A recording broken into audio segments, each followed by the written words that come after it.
Muy buenos días. Vamos a iniciar ahora con una sección de esta conferencia en la que vamos a enfocarnos en lo que está sucediendo alrededor de las intervenciones breves de los programas de detección temprana, intervención breve y referencia a tratamiento, pero esta vez en México. Acabamos de escuchar de la voz de la doctora Formigoni, algunas de las experiencias que han tenido y que se siguen desarrollando en Brasil alrededor de estos programas SBIRT. Vamos a recapitular muy rápidamente, solamente por si no han visto esa primera parte, que es una SBIRT. Y bueno, de acuerdo con la Administración de los Servicios de Salud en los Estados Unidos, los programas SBIRT son aproximaciones muy amplias que consisten en la identificación y la procuración de intervenciones oportunas para la reducción del consumo de alcohol o de drogas, como vamos a ver un poquito más adelante, dado que estos implican diferentes riesgos de tipo de salud y también sociales. Y entonces lo que se hace en este recorrido es emplear un instrumento de identificación o tamizaje y dependiendo del resultado, si da positivo, si da negativo, en el caso de que sea negativo, se da un consejo breve para que las personas permanezcan libres de riesgo o se les recomienda la abstinencia y en caso de que dé positivo, lo que se hace es eh, profundizar un poquito más cuando el resultado es alto. Si es necesario, se recomienda un tratamiento especializado y cuando no hay esa posibilidad de que haya síntomas de dependencia, se puede atender a través de una intervención breve. Y vamos a recapitular también qué son las intervenciones breves y en ambos casos se sugiere hacer un seguimiento.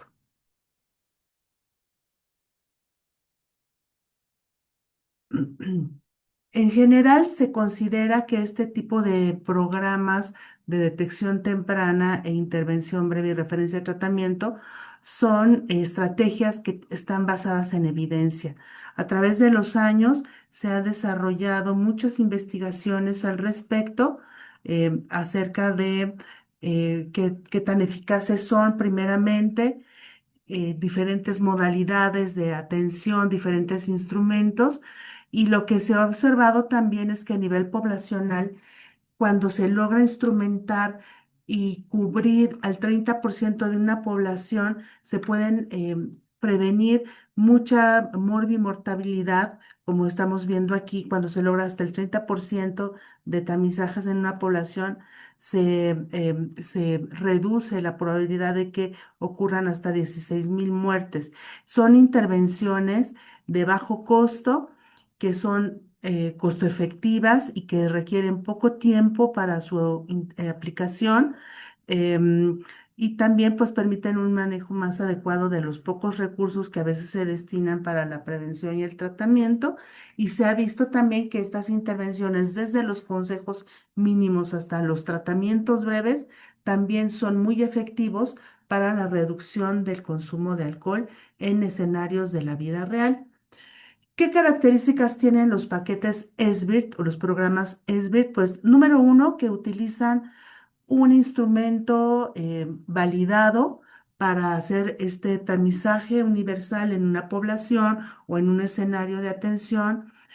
También el otro elemento que contienen son intervenciones muy breves, que pueden ser desde 5 a 10 minutos o hasta tratamientos o intervenciones que pueden tener entre 5 y 12 sesiones.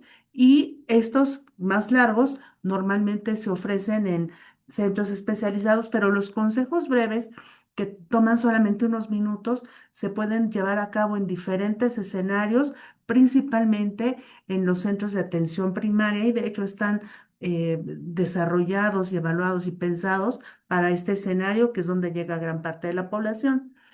También otra característica es que se centran o toman como punto de referencia conductas específicas, por ejemplo, consumo de alcohol, consumo de sustancias o algunos factores de riesgo. No son tratamientos muy amplios, son muy enfocados y se basan normalmente en los principios de la terapia cognitivo-conductual. Y por otro lado, otra característica de los SBIRT es que se deben evaluar y contamos ya, como decía antes, con evidencia muy sólida de su efectividad en, en escenarios reales. ¿Qué tipo de instrumentos tenemos? La doctora Formigoni ya también profundizó mucho y nos contó un poco acerca del procedimiento para el desarrollo y la validación de estos instrumentos. Tenemos dos principales desarrollados por grupos liderados por la Organización Mundial de la Salud y la Organización Panamericana de la Salud. Uno de ellos que es uno de los más adaptados y que más se han validado en diferentes poblaciones, en diferentes grupos específicos, es el cuestionario de identificación de los trastornos debidos al consumo de alcohol, conocido mejor como AUDIT. Se consta de 10 preguntas. Su objetivo es identificar riesgos asociados al consumo y posible dependencia.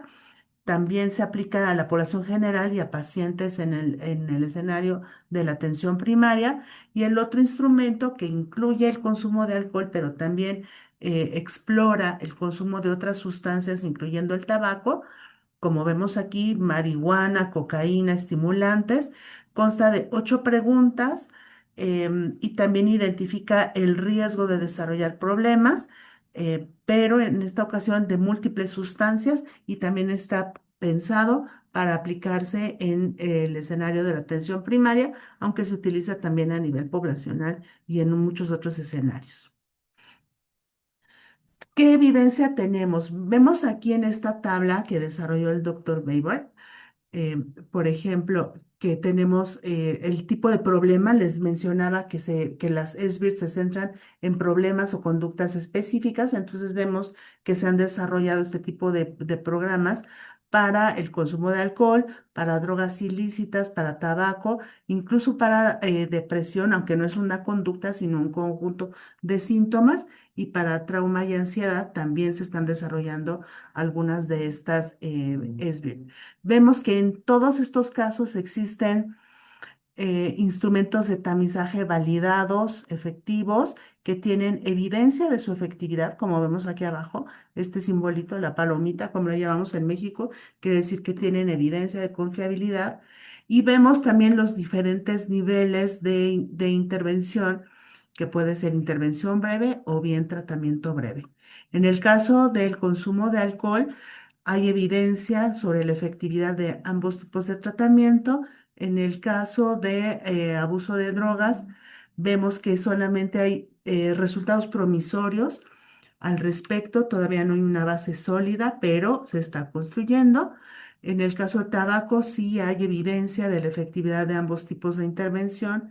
En el caso de la depresión, no hay evidencia de que las intervenciones breves o consejos breves sean efectivos, pero sí los tratamientos breves. Y en el caso de trauma y ansiedad, hay intervenciones breves que son prometedoras, aún no contamos con datos sobre tratamientos breves y vemos también que el elemento de la referencia a tratamiento también es muy efectivo. Ahora, pensando, también ya lo dijo la doctora Formigoni, en quién y para quién están pensados, quiénes deben participar en estos programas SBIRT. Si consideramos un espectro del consumo de sustancias que puede ir desde la abstinencia por vida hasta los síntomas de dependencia, pasando por diferentes niveles de riesgo, que es lo que nos ayudan a identificar los instrumentos de tamizaje, pues vemos que las intervenciones breves pueden estar dirigidas a las personas que se encuentran en estos niveles de riesgo, que es de bajo riesgo, riesgo moderado, leve o el consumo problemático. Son las personas ideales para poder beneficiarse de una intervención breve.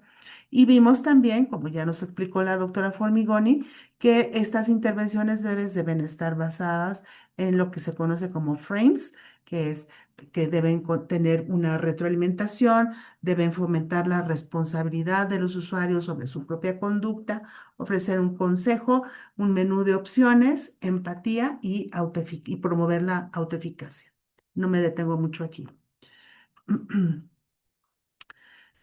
También algo que es muy importante de saber, algunos estudios pues más basados en la revisión de literatura, la revisión sistemática y metaanálisis, por ejemplo, de lo que la Organización Mundial de la Salud llama best buys, o sea, de las alternativas de intervención con mejores resultados y con mejor balance de costo-efectividad se encuentran las intervenciones breves con un nivel de evidencia 1. Ustedes están viendo aquí.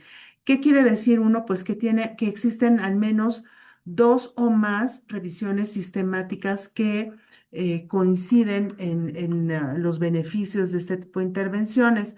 Un nivel de evidencia 2, como el que tiene acá la terapia cognitivo-conductual para la dependencia del alcohol, es que cuentan con una revisión sistemática y bueno, pues así se va calculando, ¿no? Dependiendo del número de ensayos clínicos, etcétera. Pero los mejores programas o los que más se recomiendan son los que cuentan ya con revisiones sistemáticas y metaanálisis y vemos que aquí hay diferentes tipos de intervención en el área de la respuesta del sector salud. Hay otras áreas como por ejemplo el incremento de los impuestos, entre otras intervenciones que también pueden ser importantes. Ahora, de todo esto que ya vimos qué son las intervenciones breves, para quién, en qué consisten, etcétera, vamos a ver qué tipo de investigación y qué sabemos de las SBIRT en el territorio mexicano.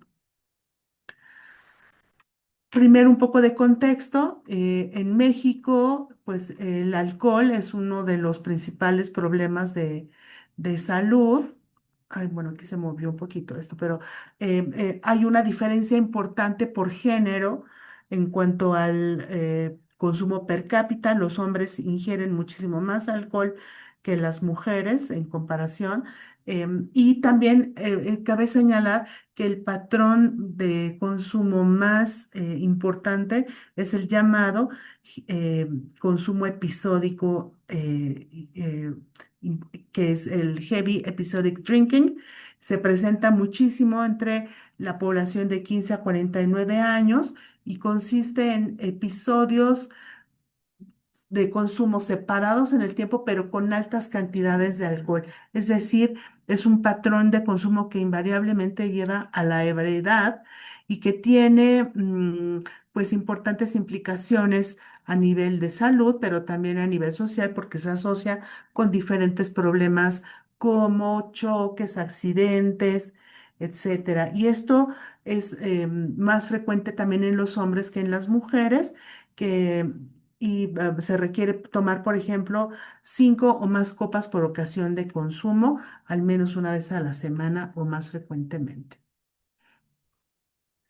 Entonces, bueno, dado este panorama de lo que ocurre con los patrones de consumo en México, vemos también que en la historia de los programas SBIRT, es decir, programas que incluyen el tamizaje, la intervención o el consejo breve y la referencia al tratamiento, pues data de hace muchos años. Uno de los primeros estudios que se publicó en la revista Salud Mental es este, que fue liderado por el doctor Carlos Campillo y donde se observó el consejo dado por un médico puede reducir de forma importante el consumo de alcohol. En este estudio, que fue un ensayo clínico doble ciego y prospectivo, compararon 4 grupos, que fue un grupo control, un grupo que recibió el consejo breve por parte del médico, otro grupo que recibió material escrito, un manual para la reducción del consumo, y otro que quienes estaban en alto riesgo los referían directamente a tratamiento y se hicieron seguimientos al mes, a los 3 meses, y lo que se observó fue que el consejo médico era mucho más efectivo que que las otras intervenciones o que la no intervención como en el consejo, en el grupo control. Sin embargo, las diferencias al momento en que se publicó este primer estudio, pues no habían alcanzado todavía significancia estadística, a pesar de que los grupos pues que tenían un número importante de participantes. Otro grupo dedicado también al desarrollo y evaluación de programas de SBIRT, de detección temprana, intervención breve y referencia a tratamiento, se encuentra en la Facultad de Psicología de la Universidad Nacional Autónoma de México. Los primeros estudios de este grupo eh, fueron, se basaron en adaptaciones de la intervención de Marta Sánchez Craig y Adrian Wilkinson, y se tradujeron en esto que ahora se llama Programa de Autocambio Dirigido para Bebedores Problema y que continúa siendo un programa que se ofrece a quienes solicitan este tipo de atención en los en las clínicas de la Facultad de Psicología. Consta de 4 sesiones de intervención, una sesión de admisión, una sesión inicial donde se hacen diferentes evaluaciones, como el patrón de consumo, la autoeficacia, etcétera. Hay una batería bastante importante de instrumentos. Después está la primera sesión donde se hace un balance decisional para evaluar la motivación para el cambio. Se establecen las metas terapéuticas. En la segunda sesión se hace una evaluación de riesgos. En la tercera sesión se desarrollan planes de acción para poder lidiar efectivamente con estas situaciones de riesgo que muchas veces son emocionales.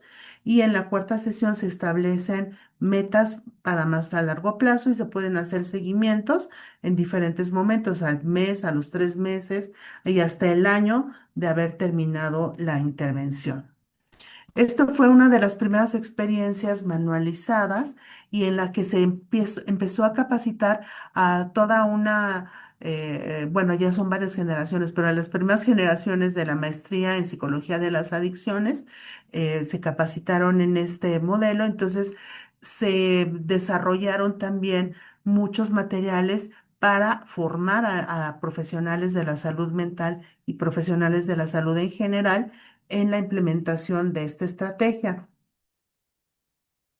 Eh, Posteriormente, más o menos por ahí de los años 2000, a 2007 alrededor, se construyó en México una importante infraestructura para la atención del consumo de sustancias, para la atención y prevención, no para la dependencia, pero sí para la prevención primaria y secundaria, y estos se llamaron centros UNEMECAPA. Al principio había 335 de estos centros en toda la República Mexicana. Como pueden ver, cada puntito es un centro. Y bueno, su objetivo era ofrecer intervenciones para prevenir el consumo de sustancias psicoactivas, hacer promoción de la salud y era pensado para ofrecer este tipo de intervenciones como la que les acabo de mostrar, el programa de autocambio dirigido para bebedores problema, y cuando era necesario, cuando se detectaba que había una posible dependencia, pues se referían a instituciones especializadas. Entonces, como la Universidad Nacional Autónoma de México, la Facultad de Psicología tenían experiencia en la implementación de este tipo de modalidad de atención, fue el modelo que se llevó a estos centros UNEMECAPA a través de todo un procedimiento de transferencia tecnológica que incluyó la formación masiva de profesionales de la salud que iban a trabajar en estos centros. Entonces, como pueden ver, si eran 300 centros, había una gran necesidad de formar, pues lo más rápidamente posible a todos estos profesionales que iban a atender. Entonces, pues se desarrollaron algunos cursos en línea con supervisiones remotas de cómo se estaba haciendo la implementación y se logró capacitar a 2.940 profesionales de la salud, la mayoría de ellos psicólogos, como pueden ver, seguidos de los trabajadores sociales y el 7% eran médicos. Y de ellos, la tercera parte, es decir, 1040, fueron certificados en la implementación de esta estrategia de atención y de otros programas. O sea, está el de bebedores problema, pero hay otros modelos de intervención breve para personas que consumen marihuana, para personas que consumen cocaína, tabaco, etcétera, para sustancias específicas, y se hizo este proyecto de transferencia tecnológica que fue muy exitoso en su momento. Ahora los servicios de atención para el consumo de sustancias se han transformado y estos centros UNEMES-CAPA ahora son centros de atención a la salud mental, y entonces hay programas para fomentar y mantener la salud mental y para la reducción del consumo de alcohol en estas instalaciones, ¿no? Se ha transformado mucho el modelo de atención. Otro programa de capacitación que tenemos, ese es de aquí del Instituto Nacional de Psiquiatría, que es la institución en la que yo trabajo ya desde hace varios años, y tenemos este programa de capacitación a distancia también a través de la plataforma Moodle. Y lo que mostramos, o las competencias que ayudamos a que desarrollen los profesionales que usan este curso, es para intervenciones breves para reducir el consumo de alcohol y de otras drogas también. Lo ofrecemos anualmente desde 2007 aproximadamente, que se desarrollaron con este enfoque de desarrollo de competencias. Y pues han participado ya también muchísimos profesionales. Cada grupo tiene alrededor de 20, 25 profesionales, y pues lo que aprenden es a hacer tamizaje, a emplear adecuadamente y calcular el nivel de riesgo de cada sustancia en diferentes escenarios, y a ofrecer intervenciones breves para apoyar a las personas que desean reducir su consumo. Además de desarrollar esta capacitación, en México también hemos desarrollado otros programas, proyectos de investigación alrededor de la implementación de SBIRTS. Uno de ellos fue muy interesante porque tratamos de abarcar a toda la República Mexicana y saber cómo es la infraestructura para ofrecer estas SBIRTS en diferentes eh, estados, ¿no? Y entonces retomamos y adaptamos la metodología que se llevó a cabo en Europa en este proyecto ODIN, que quiere decir Optimizing Delivery of Healthcare Interventions. Invitamos a diferentes instituciones de salud a participar a través de correos electrónicos o de manera presencial. Les enviamos un formato, un cuestionario que podía contestarse en grupo, uno por institución, por ejemplo. También invitamos a coaliciones que estuvieran allí, asociaciones en defensa de los derechos de las personas en tratamiento, en fin, a todas las personas y grupos que tuvieran que ver con servicios de atención y que tuvieran una estructura que permitiera llevar a cabo proyectos o intervenciones breves. Y bueno, les distribuimos este material para que nos hicieran favor de contestar, y encontramos cosas muy interesantes. Lo primero es que logramos tener 59 instituciones participando en estos estados que ustedes están viendo aquí: Chihuahua, Sinaloa, toda la cuenca del Golfo de México, Oaxaca, Michoacán, Jalisco, la Ciudad de México, por supuesto, San Luis Potosí, en toda la región central de la República Mexicana. Uno de los hallazgos más importantes es que quienes se ocupan, o la profesión que más se ha formado y que se ocupa de la implementación de los programas SBIRT, son en su mayoría psicólogos, médicos y trabajadores sociales y enfermeros. Hay otras profesiones de la salud que no se sienten tan comprometidos o que no se han involucrado tanto, como son los dentistas, los obstetras, consejeros de en otras áreas, y que podrían ser también parte pues, de la fuerza de trabajo para la prevención y reducción del consumo de alcohol. Y vemos también que muchos de los que se dedican a esto, que son las barritas azules más claritas, como aquí, muchos de ellos pues tienen un posgrado o una especialidad en adicciones y son los que hacen este tipo de intervenciones. Entonces, esto es interesante porque también una de las características que tienen las SBIRS es que eh, pues pueden ser aplicadas por personal que no es especialista en adicciones. Sin embargo, estamos viendo aquí que sí, que en la práctica quienes lo hacen pues tienen un alto grado de especialización. Otros hallazgos es que a pesar de que sí hay mucha gente que se ha capacitado en la implementación de ESBIRT o en tamizaje o en intervenciones, no hay documentos, no hay investigación que nos permita saber cómo se implementa. Sabemos que hay mucha gente capacitada, pero no tenemos eh, datos de cómo se implementa, de cuánta gente lo lleva a cabo en su escenario, en sus centros de trabajo.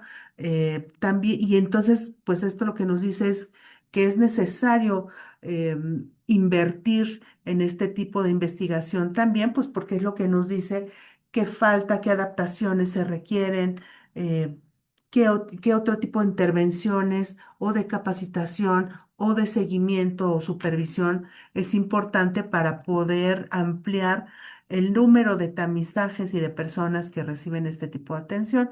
Se percibe también a nivel, así grosso modo, que hacer este tipo de intervenciones es responsabilidad de especialistas en adicciones, de médicos generales, pero sobre todo de psicólogos.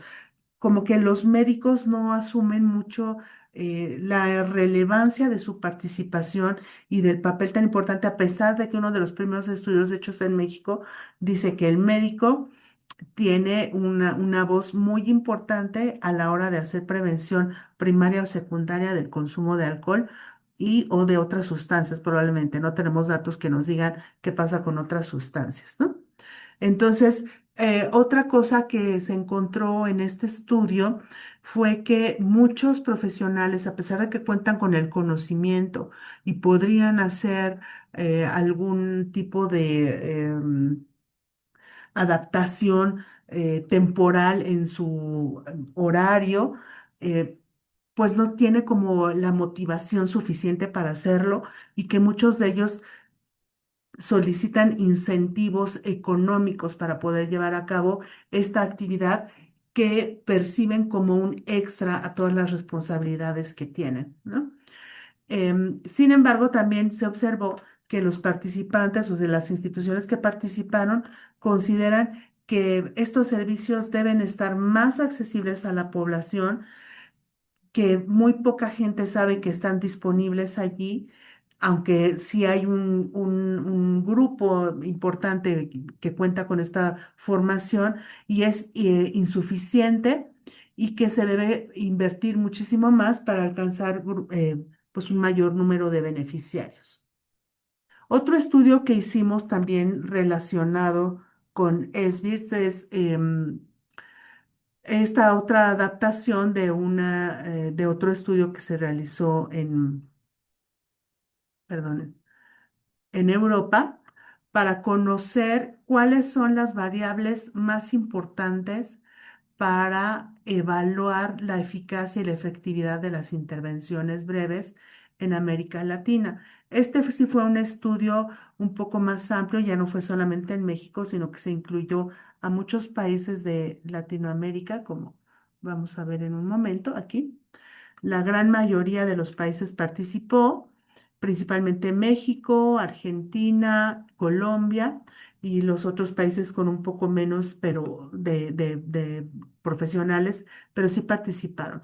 Entonces, este estudio es relevante porque lo que se observa al revisar la literatura sobre consumo de alcohol, sobre intervenciones y consejo breve, etcétera, es que en cada estudio se utilizan diferentes instrumentos y diferentes variables para poder demostrar la reducción del consumo o la eficacia de una intervención. Entonces, cuando se hace alguna síntesis de literatura, por ejemplo, una revisión sistemática, etcétera, es muy complicado poder estandarizar la medida porque cada quien evalúa diferentes cosas que considera que son importantes. Entonces, este tipo de estudios eh, para priorizar cuáles son las variables más importantes y construir un grupo de variables fundamentales para la evaluación, pues fue un ejercicio muy importante. Se llevó a cabo uno de estos, pero no hubo representación latinoamericana, sino la mayoría eran países europeos, Australia, Estados Unidos y alguno que otro canadiense, pero nadie de Latinoamérica. Entonces replicamos este estudio y a través de un estudio Delphi, donde se propone una serie de variables y los participantes van indicando qué variable consideran que es más importante o le van asignando un puntaje de 1 a 9 en términos de la relevancia para demostrar la eficacia de una intervención. Y lo que encontramos fue que en nuestra región de las Américas, los participantes eran principalmente profesionales de la salud que se dedicaban a ofrecer servicios y no tanto investigadores. Eso fue una diferencia importante. En el estudio original, la mayoría eran investigadores y aquí teníamos gente en terreno, ¿no? Eso era muy importante. Entonces, como vemos en esta gráfica, pocos habían participado en ensayos clínicos o en revisiones sistemáticas porque se dedicaban más bien a la intervención, ¿no? A la oferta de servicios de atención. Eso es una diferencia importante. Entonces, bueno, ¿en qué consistió este estudio? De una revisión de literatura que se hizo en el estudio original, se seleccionaron 106 variables relacionadas con salud, con factores psicológicos, biomarcadores, etcétera, o variables relacionadas con la calidad de vida que podrían dar cuenta del efecto de una intervención en alguna de estas áreas, ¿no? Entonces les pedíamos que cada una de esas 106 variables las evaluaran del 1 al 6. Del 1 al 3 quiere decir no es tan importante, del 4 a 6 es más o menos importante, pero no es crítica, y del 7 al 9 son variables críticas, es decir, muy, muy relevantes para dar cuenta del efecto de una intervención. Aquí tenemos más o menos el procedimiento, la invitación, el acceso al cuestionario en línea, leer la información, es decir, toda la metodología, lo que tenían que hacer. Después de que ya conocían en qué consiste el estudio, podían dar su consentimiento informado, responder la ronda 1. Después de un tiempo que hicimos un procedimiento para más o menos empezar a ver hacia dónde se dirigía la tendencia, hicimos una segunda vuelta, igual con una invitación, y después la segunda ronda y ya el análisis de datos. Los resultados fue que de la primera ronda, 703 personas abrieron la invitación, 465 accedieron a participar, eh, 413 priorizaron por lo menos una variable y 256 personas terminaron todo el cuestionario. Si eran muchas variables, si era una actividad pues un tanto pesada y pues alrededor del 61%, 62% de los participantes eran mujeres, 38% hombres. Y 203 personas completaron ambas rondas y con estos son con los que trabajamos, ¿no? De las 106 variables que tenían que evaluar, salió una primera lista de 24 variables de 4 dominios importantes, principalmente aquellos relacionados con las características del consumo, es decir, el patrón de consumo, la frecuencia, la cantidad, el tipo de bebida, etcétera. Llamó la atención también que variables relacionadas con marcadores biológicos no se consideraron buenos indicadores de cambio o como medidas que fueran importantes, y esto tenía más que ver, no porque no fueran variables sólidas o indicadores sólidos, sino con el hecho de que consideraron que no todas las instancias que ofrecen servicios de atención tienen la infraestructura y el dinero suficiente para poder realizarle estas muestras o estos análisis a todas las personas que reciben atención, y entonces se descartaron porque son poco viables. A pesar de que pueden ser indicadores más sólidos, no son viables debido a su costo. Em, y bueno, a partir de esto construimos el core, el conjunto de indicadores importantes para evaluar la eficacia de las intervenciones breves, que es muy similar a lo que se encontró en el primer estudio que se llevó a cabo en Europa, pero aquí desde la perspectiva latinoamericana. Y bueno, pues esto es, por ejemplo, el hecho de que no se considera relevante los biomarcadores es una aportación importante, ¿no? Los escenarios y la financiación disponible no es igual en todas partes, y esto es algo a considerar. Otros estudios que se han hecho en México y que nos hablan de de la factibilidad y de la eficacia de los proyectos SBIRT. Se llevó a cabo un estudio binacional en Tijuana y en Los Ángeles. El instrumento de tamizaje que se empleó fue el ASSIST.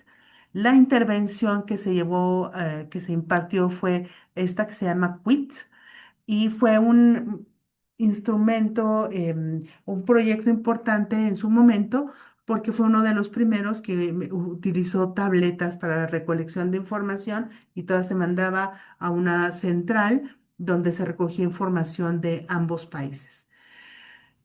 Aquí algunas de las lecciones que dejó este estudio fue que las intervenciones breves tienen que adaptarse para personas con baja escolaridad, porque a veces no les quedan claros algunos conceptos. La idea de contar las bebidas y de transformar la copas estándar a veces es una tarea que se le dificulta a algunas personas. Entonces es importante hacer pruebas piloto previamente para asegurarnos de que la estrategia es clara y que puede ser comprensible para cualquier persona. Eh, y también que a la hora de sugerir la intervención breve se asocie el resultado de este tamizaje con la presencia de enfermedades crónico-degenerativas, porque no hay esta asociación en la manera de ver la vida de la gente que atiende que acude a los centros de salud. No hay ninguna relación entre el consumo de sustancias y la salud. Entonces, es muy importante construir esta relación, y ese puede ser una motivación importante para tratar de reducir el consumo. También fue muy relevante el énfasis en la atención de mujeres embarazadas, em, porque se encontró un número importante de jóvenes en el periodo de gestación que estaban consumiendo sustancias, no solamente alcohol, sino también marihuana o tabaco. Y entonces aquí la importancia de pues poder integrarlas, ¿no? Era uno de los criterios de exclusión el estar embarazada, perdón, pero ya en la práctica se observó que pues hay muchas mujeres que consumen durante el embarazo, y pues necesitan atención, ¿no?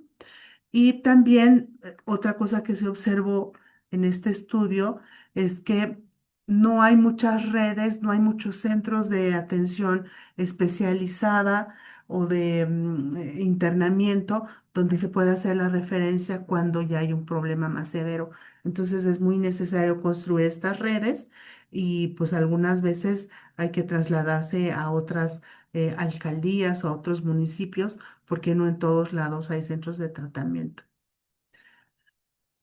Otro estudio, también internacional, que tiene que ver con la implementación de SBIRT se llevó a cabo en la Ciudad de México, paralelamente en Bogotá y en Lima. Uno de los elementos o de las barreras más importantes para este proyecto fue que justamente estaban arrancando con la implementación cuando inició la pandemia. Y entonces en Bogotá y en Lima no se dieron las condiciones para que pudiera continuar este estudio, aunque habían empezado con la sensibilización y la capacitación, pero ya no lo pudieron llevar a buen término. En la Ciudad de México sí sucedió. En la primera fase se llevó a cabo en 5 jurisdicciones sanitarias de la Ciudad de México, 18 centros de trabajo, de atención, centros de salud, perdón, donde se hizo la adaptación y ya para la implementación que corrió de septiembre de 2019 a febrero de 2020 y hasta octubre de 2020, pues ya tuvimos un número muy importante de personas atendidas. ¿En qué consistió Escala? Pues era un proyecto de 4 brazos, un ensayo clínico de 4 brazos, en el que cada brazo representaba una estrategia SBIRT diferente, alguna con un tamizaje largo, por ejemplo, o una capacitación de larga duración para los profesionales de la salud, una intervención también de larga duración, y entonces jugaban con la duración del tamizaje, de la intervención y de la capacitación. Se probó en estos diferentes centros y al finalizar eh, se encontró cuál era la mejor estrategia y la mejor estrategia fue la que era un entrenamiento corto y una intervención corta y un tamizaje corto. Entonces, después de estos hallazgos de escala, donde se encontró que esta era la mejor estrategia. Posteriormente se creó el proyecto ABC, que quiere decir Assessment, Brief Intervention o Brief Advice y Care Referral, ¿no? En español era, eh, ay, se me olvidaron perdone, aquí si le cortan es, could you please cut this because I forgot the name in Spanish Yeah, of no the, problem. thank you. Hmm. Ok, gracias, thank you. Em, entonces, en este proyecto ABC se implementó también en la Ciudad de México, pero en esta ocasión en muchas más, vamos a ver acá, muchas más alcaldías, en 8 alcaldías y fueron 63 centros de salud que participaron. El objetivo fue expandir esta estrategia de detección temprana y de atención oportuna para el consumo de alcohol y depresión comórbida. Esto es algo muy importante porque sabemos que muchas veces los problemas de consumo de sustancias vienen también acompañados de sintomatología ansiosa o depresiva. Entonces, en este caso, el ABC incluye también un componente de detección de sintomatología depresiva, ideación suicida y también se incluye en la estrategia de intervención. Para ello, se capacita al personal de salud en la aplicación del Audit C y el PHQ-2, que es el instrumento de tamizaje de la sintomatología depresiva, y para la implementación, bueno, luego de que se realiza este tamizaje, se les da retroalimentación con base en estos resultados. Se ofrecen diferentes materiales psicoeducativos para provocar la reflexión, incrementar la motivación al cambio. Y toda esta estrategia se acompaña también, pues, de mensajes a nivel comunitario. Y entonces, como vamos pues, a ver, se desarrollaron muchos materiales para que la gente se llevara a casa. En el caso de que se encontrara un nivel de riesgo alto, pues se les refería a tratamiento, ¿no? Este es el instrumento que debían eh, completar con ayuda del clínico, del profesional de la salud, datos muy generales. Aquí está el Audit C, el PHQ y la pregunta sobre ideación suicida. Y después aquí el profesional de la salud tenía que registrar qué tipo de intervención se ofreció, por ejemplo, retroalimentación positiva, consejo para reducir el consumo de alcohol, folletos, folleto de depresión o bien un seguimiento, se programa un seguimiento o se refiere a un centro de atención especializada.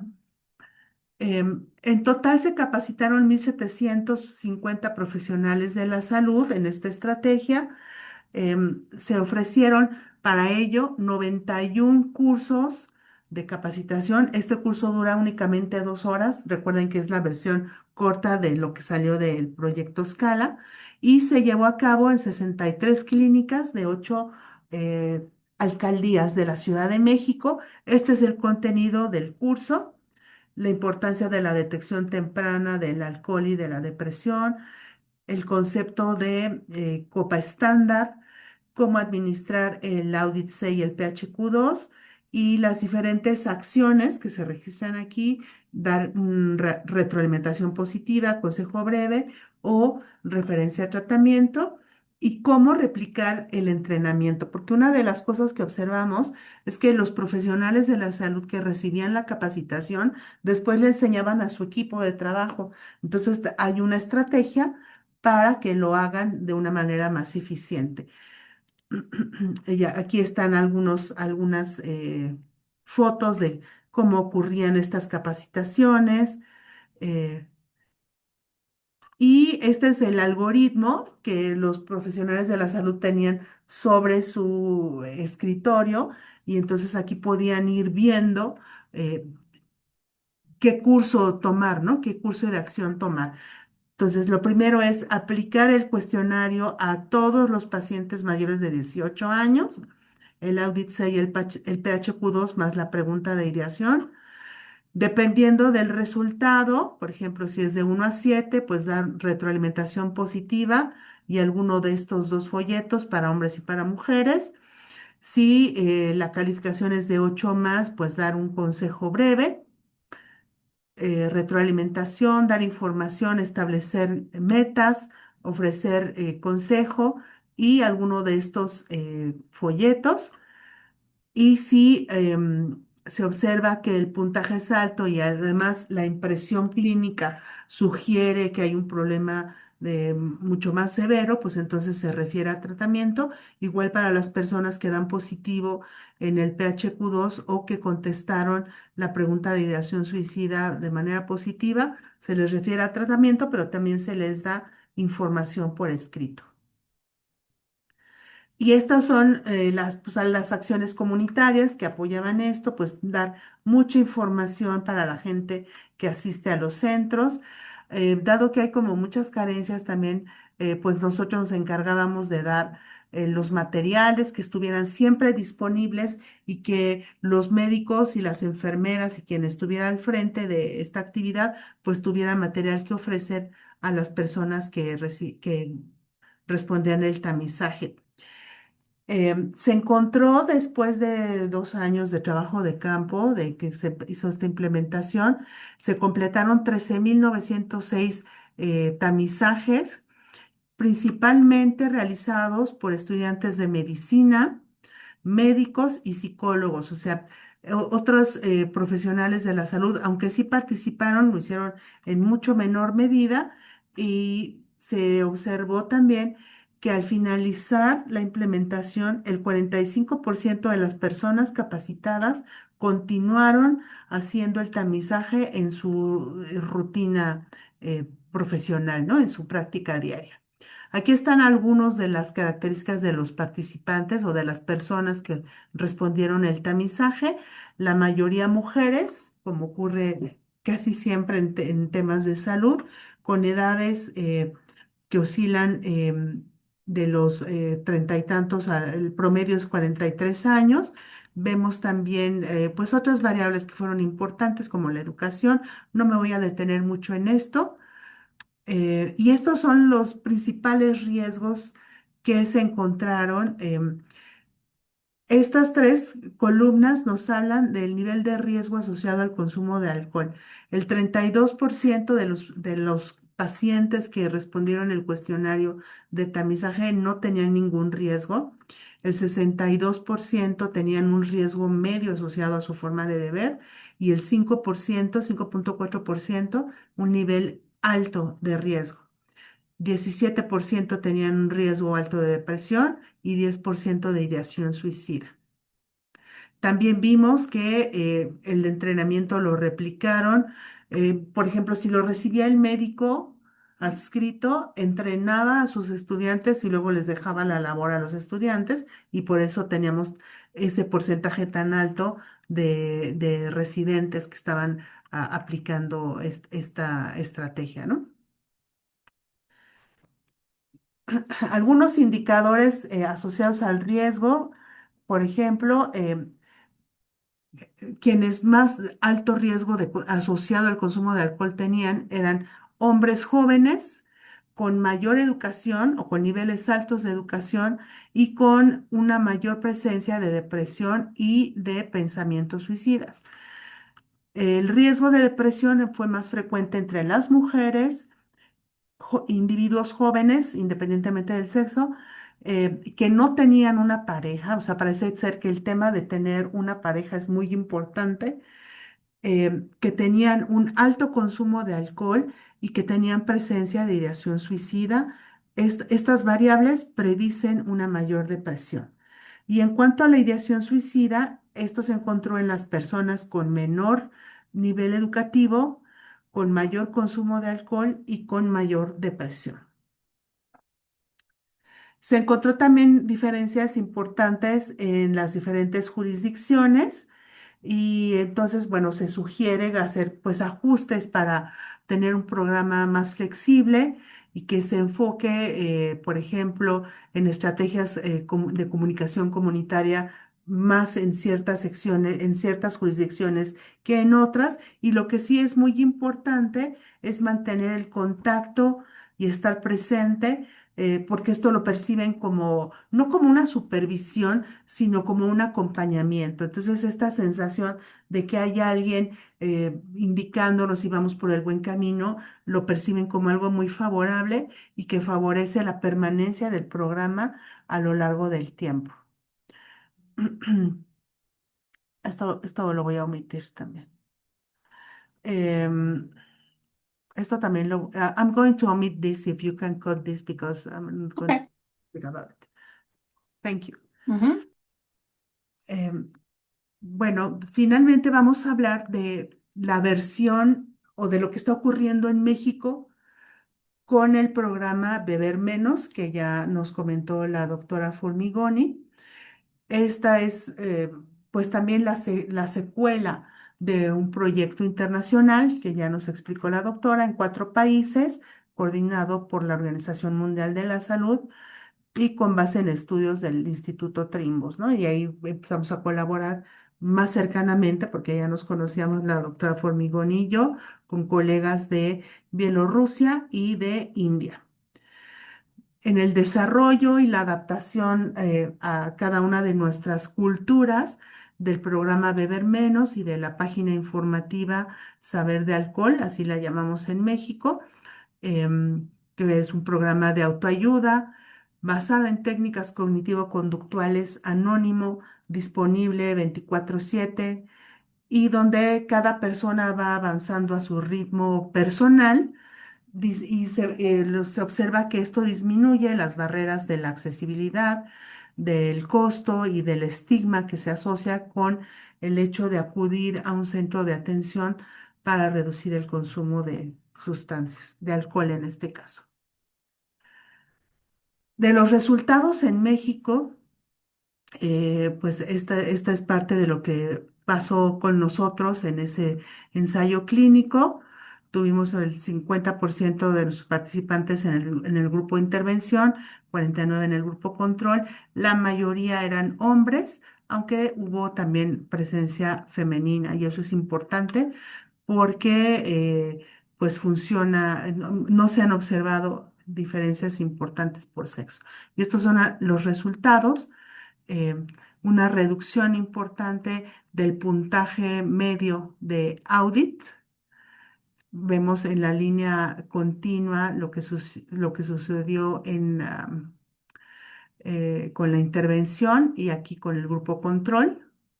Vemos cómo la reducción fue más importante en el grupo con intervención y también una reducción importante del número de copas consumidas por ocasión y también es una reducción más importante en el grupo con intervención.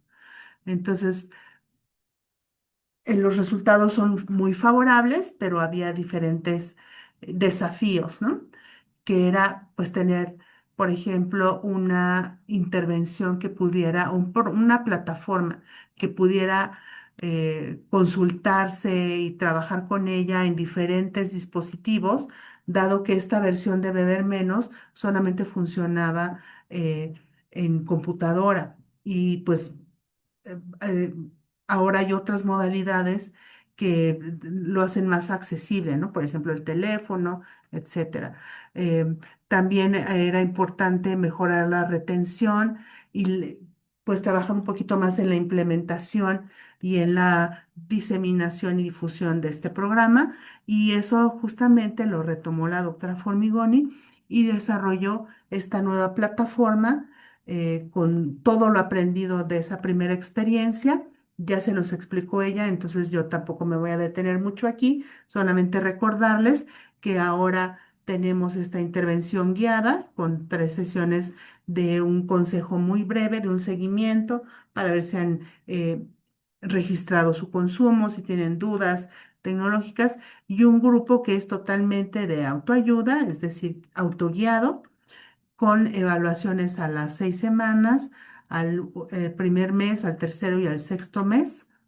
Se hacen estos seguimientos y bueno, ahora estamos justamente en el reclutamiento de participantes, haciendo un esfuerzo importante de diseminación, poniendo particular atención ahora, por lo menos en México, en los profesionales de la salud, ¿no? Como aliados para que refieran a sus pacientes cuando notan que hay un consumo elevado de alcohol, pues que puedan tener herramientas para identificarlos y poder referirlos, en este caso a Beber Menos, o otras instancias cuando el riesgo es alto. Entonces, bueno, hemos diseñado mucho material para ello. em,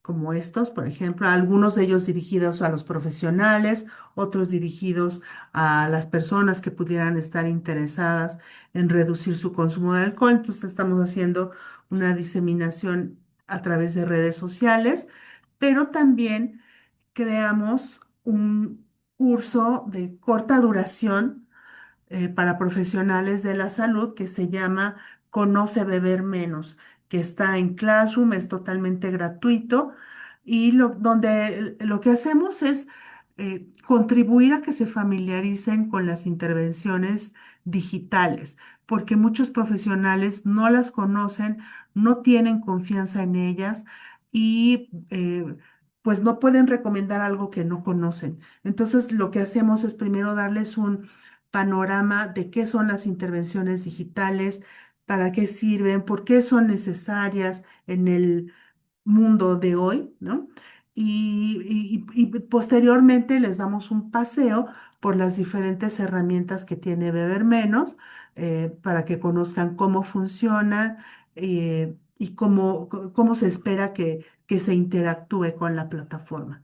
Hasta el momento llevamos como 150 profesionales de la salud capacitados. Algunos de ellos sí nos han referido a sus pacientes. Sin embargo, bueno, seguimos trabajando en ello.